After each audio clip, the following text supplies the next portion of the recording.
Hello everybody, it's Sukasa, and welcome back to my Sins Rebellion tutorial slash walkthrough. Alright, we've had two pretty long episodes covering the research window and talking about all the cool different stuff we can get in there, and this is going to be the third and final episode like that, and in this episode we're going to talk about diplomacy and the diplomacy research tree. And the next episode after this, we're going to get back to the actual gameplay and playthrough of it. So, alright, this is going to be probably a little bit shorter episode, so let's get into it and knock it out. I believe in the first episode or so, I talked about this bar up here at the top. Obviously, the beaker is where you get into the research window, and the diplomacy tab in here has got all your different diplomacy-related research items.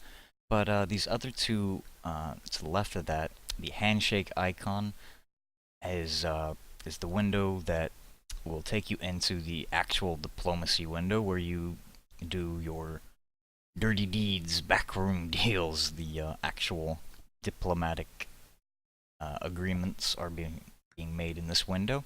The one next to that up here at the top that looks kind of like 3 planets with like beams connecting them. This is your relationship overview window. This at a glance tells you what everyone playing on the map thinks about you, as well as you can see by clicking on a different player what everyone thinks about them. So this is more useful to see just at a glance how everyone feels about someone, so you don't have to look through it one at a time. It's a pretty neat little feature. But so in here we can see how my ally, the blue guys, he thinks of me as a 9.9, and the purple guy is a negative 11.44. So if we pull back up the diplomacy window in here, you can also see that information in here one at a time. So let's talk about the relationship standing real quick. It can go anywhere from I think it's a negative 20 all the way up to a positive 20. And obviously, if it's a negative territory, they don't like you at all. So if you don't want them to not like you anymore, and you want to raise that faction standing and get into some positive territory, then you can start making deals with them once you get into positive. There's several different steps along the way towards becoming an ally with someone. Let's find... Okay, the orange guy, he doesn't hate me quite as much. He's only at a negative 2.5. So to raise that up with him, there's several different ways of going about that. The first step along the road to becoming an ally is trade alliance. So we need to get standing up to a positive 2.5. There's many different things that factor into how they feel about you, and whenever you're mousing over this bar here, you can see the pop-up window gives you a detailed breakdown of everything that's affecting your relationship with this person. The diplomatic inclination is something that's attributed at the beginning of the game whenever you first start, and that can't be changed. They either don't like you a little bit, or neutral, or they like you a little bit. He's got a little bit of a positive inclination towards him, so that's helping. Then there's the racial inclination, because he's not a TEC, he's a Visari. I've got a little bit of a negative there. And faction relation. The faction relation is your sub-faction, like a loyalist or a rebel. So he likes the fact that I'm a loyalist. So, I mean, those are just some of the things. I'm not going to go into detail about it, but there's a bunch of different things in here that affect it. Anywhere from your past performance, how you've treated him in the past, whether you've rejected missions from him, completed missions from him, a whole bunch of different stuff. Whether your territory is neighboring him, if he feels pressured by you, you get a negative from that. Just a bunch of different stuff. So, one thing that's in here is missions and mission rejections. So, let's talk about that real quick. It's one of the main and easiest ways, really, to increase your faction standing with someone. From time to time, the AI will give you missions to accomplish. I don't actually have any right now to demonstrate it, but that's what this big empty window is. He'll give me a mission that can range anywhere from give me 500 metal, which is pretty easy to do, to more difficult things, and some things that have consequences, like Orange Guy could give me a mission that says, I want you to destroy 5 ships of the purple guys. And if you complete the mission, then you get a faction bonus with him. Your standing with him will go up a little bit, maybe 0.4. But something to note about these missions is there's also a downside to them if you don't complete the mission. All the missions are timed. The time varies, but let's say it's a 30-minute mission. So he'll give me a mission to kill 5 ships of purple guys within 30 minutes. If I complete that mission, it will give me 0.4 positive.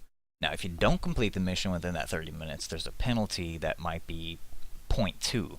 So I could actually lose standing with him by not doing the mission. Some missions also are more difficult. It might not just be destroy ships. He might want me to destroy buildings, like destroy 5 tactical buildings. Those can be a little bit trickier to pull off, because maybe purple guy's planet that's bordering yours, maybe he doesn't have any tactical structures there, and you got to go deeper into his territory to find that. So those can be a little bit trickier. And if you don't think you can accomplish a mission like that within the time limit, there is an out, so to speak. Dang, I wish I had a mission to show it, but I'll show you whenever I get one. Up here in the corner right here, there will be a reject mission button, a little black button that says reject. Now, if he gives you a mission that you don't think you can accomplish within the time limit, or if he gives you a crazy mission like he wants you to kill ships of your ally, which you're obviously not going to do unless you're done being allies with that guy, you can just reject it out of hand by clicking that reject button. You will still lose some faction standing with him, but it won't be as much as if you just let it time out. So let's say the penalty is 0.2. By rejecting it, you might only lose 0.1. So it's a good idea to keep an eye on what missions are being offered and whether or not you want to undertake them, or whether or not you just want to reject them. Or you can just ignore everything completely if you don't plan on gaining faction. But anyway, whenever you do get offered a mission, it'll give you an audible warning. It'll say, "We have work for you," or "You better not disappoint us," or something like that. Something along those lines. The other way you can tell is the handshaking icon right here. It will have a gold border around it. Kind of like, as you can see, the research beaker here has got a gold background around it. It'll flash gold. But it's doing that in the research window because I'm currently researching something, which is a good way to at a glance see, are you researching something? Did your research finish and you need to research something else because you're just sitting there not researching anything?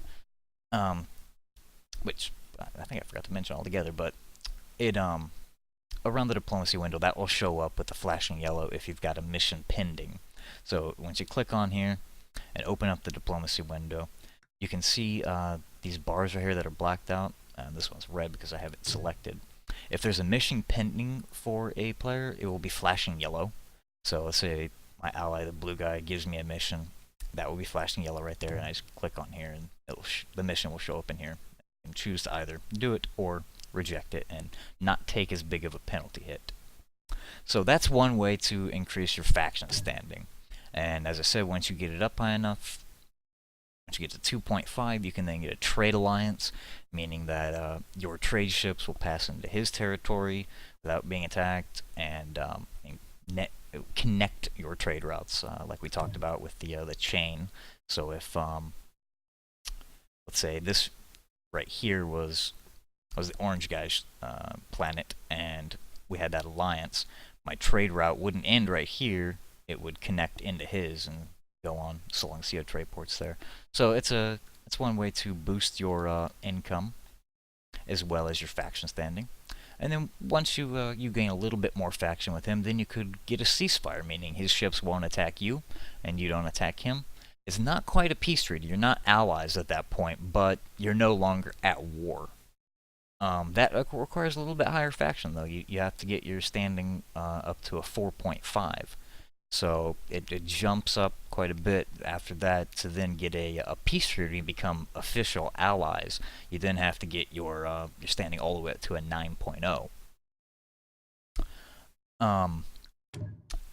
The AI I set to be an ally at the outset for demonstration purposes. His started at 10.0. As you see, because I did not set it to locked teams.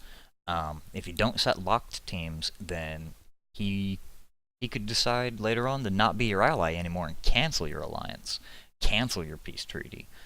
So you have to keep him happy. If you set it at the outset to be locked teams, then your faction standing will not change downward. You can still raise it up higher, all the way up to 20, but he won't break the peace treaty with you, and it won't go down, as far as I know. I never play on locked teams. Anyway, one thing to note about that, like I said, you oops, keep clicking the wrong button here. You only need 9 to get a peace treaty, but from the outset it starts at a 10, so it gives you a little bit of a buffer zone because it is decreasing. I need to do something to raise it, like do missions for him successfully. It should be noted too, though, that we can see everything that's going on at his planet right here, and we can see everything that his ships are doing and everything that's going on wherever his ships are. That's not because of the peace treaty. If you get a peace treaty with the orange guy, you're not going to get that, because those are separate things down here called planet vision and ship vision. Like the planet vision, this comes after the peace treaty. It requires 9.5, whereas the peace treaty just required 9. So you have to get it up a little bit higher if you want to see what's going on at him, or at his planets. Alright, that covers the meat of that. Well, there is one more thing that definitely needs to be mentioned. Let's say, okay, you've gotten his faction standing up to a 4.5. It still won't let you click offer ceasefire. The button's grayed out. What the heck's going on here? Well, this is where the diplomacy becomes a little bit tricky. There's 2 faction standings. There's what he thinks of you and what you think of him. The number that's listed right here is what he thinks of me. If you do the mouse over, it says 2 different numbers there. It says the orange guy's relationship with me is a negative 2.5, but Sukasa's relationship with him is negative 2.3. So by 0.2, I like him a little bit more than he likes me. There's 2 numbers there. You have to get your relationship with him up as well as his relationship with you. This is where it can become a little bit trickier. The missions that you do for them do not raise how you feel about them. It only raises how they feel about you. So you have to find other ways to get that second number up. Generally, actually, you know what? I'm sorry, that might be bad info. I'm not sure. I'm not sure if the missions do work that way, but I think that's how it works. I could be wrong about that. Anyway, moving along. There are a couple of things that you can do about that, and that's what leads us back to the research window for diplomacy.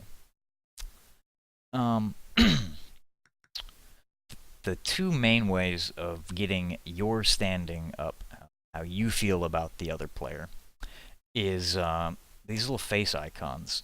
There's a few different ranks of them that you can get. Cultural relations, what they're called.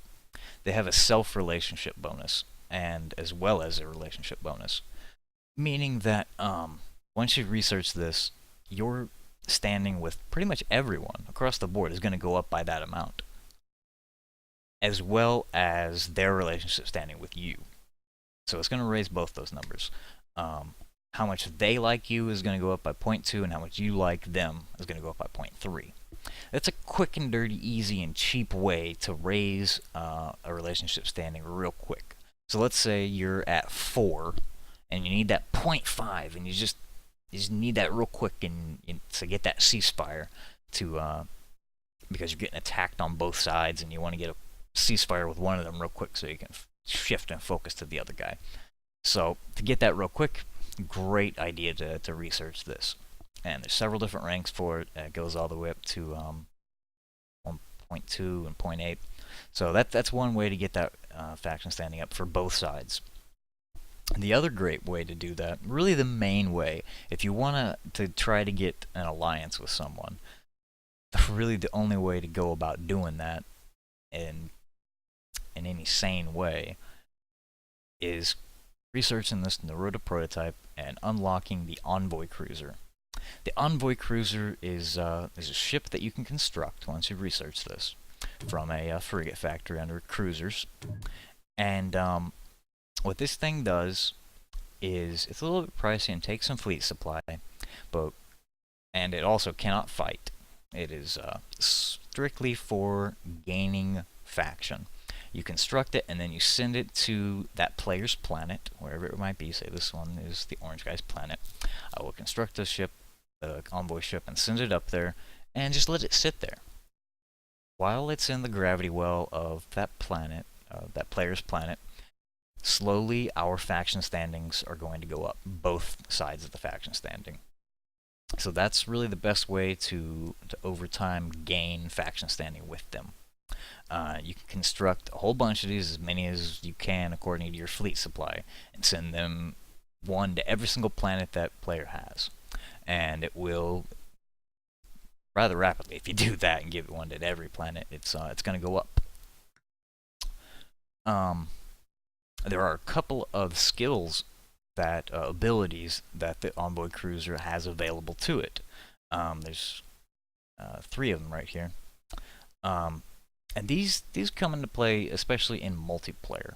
All right. I really love doing some of these with multiplayer. Is really where they shine.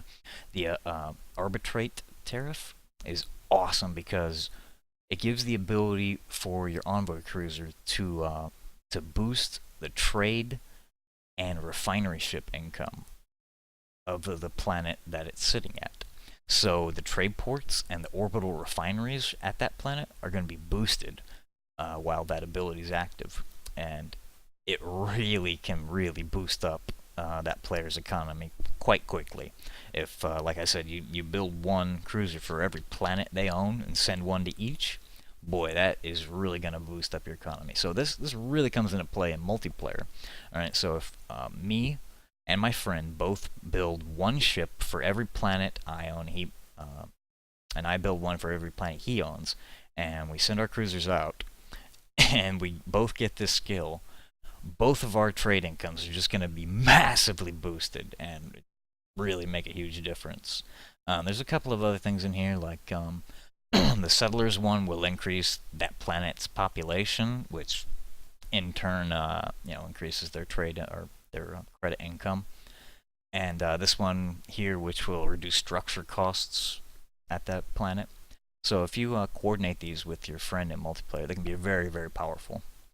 Some other things that you can coordinate with an ally in multiplayer, you can also do it in single player. It can be a little bit more difficult in single player, but the most powerful aspects of the diplomacy line are these pacts. The trade pact, the armor pact, there's a whole bunch of them. And what these things do, you can access them in the diplomacy window under manage pacts. And once both sides have the trade pact researched, then you can offer it, and they'll accept. If they're your AI ally, they'll automatically accept, or your friend in multiplayer has to accept it. And it will, depending on which pact, like the trade pact, will increase your trade goods by 15%. That's a huge bonus, as well as make your little trade ships more beefy. So these are very powerful in game. Like the armor pact increases all of your ship's armors and all of their hit points by quite a bit. So yeah, these are very, very powerful in game.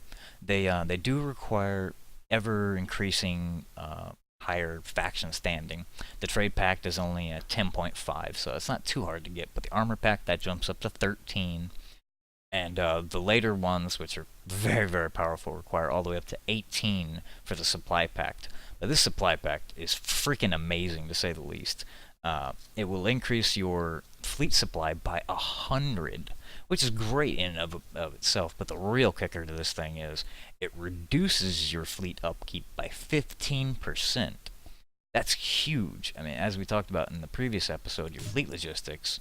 Once you get up here to to this final one, 75% of your income taken off the top. Well, you can reduce that down from 75 to only 60%. So that's a huge boost in and of itself. But it requires your faction standing to get all the way up to 18, which can be a long road to get all the way up to that, as well as both sides have to research it.